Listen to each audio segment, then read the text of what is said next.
सरपंच देशमुख हत्या प्रकरणाचा तपास सीआयडीकडे वर्ग झाल्यानंतर तपासाला कमालीचा वेग। हत्या प्रकरणात वापरण्यात आलेल्या स्कॉर्पिओमध्ये सीआयडीच्या पथकाला 2 मोबाईल आढळले।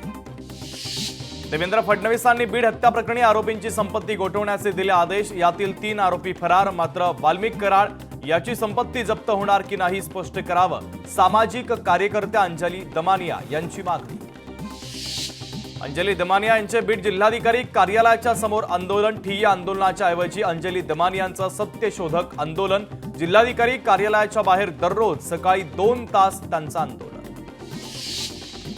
देशमुखांच्या हत्या प्रकरणामध्ये सीआयडीला सापडलेल्या मोबाईलवरून बड्या नेत्याला फोन केल्याची सूत्रांची माहिती। तो बडा नेता कोण, तात्काळ नाव जाहीर करा। सामाजिक कार्यकर्त्या अंजली दमानियांची मागणी।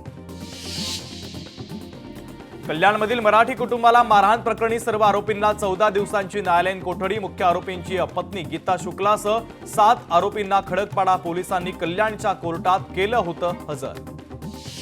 पुणे जिल्ह्याच्या टेमघर गावच्या उपसरपंचपदी तरुण कार्यकर्ते अनंता मरगळेंची निवड। तर निवडणुकीतला वाद टाळण्यासाठी कोणताही उमेदवार न देता बिनविरोध निवड।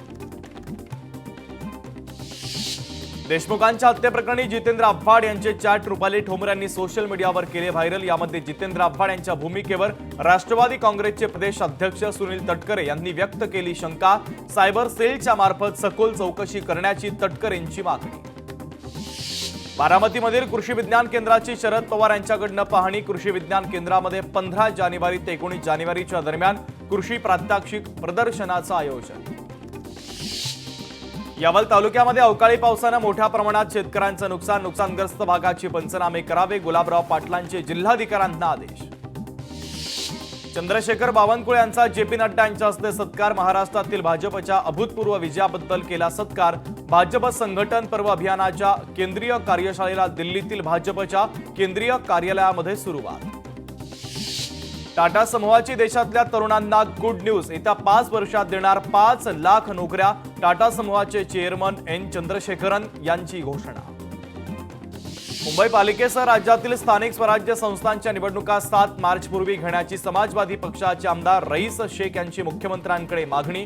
मुख्यमंत्री आणि नगरविकास मंत्री यांना आमदार रईस शेख यांनी लिहिलं पत्र। लोकशाही मराठी ऐका, पहा, जागरूक रहा।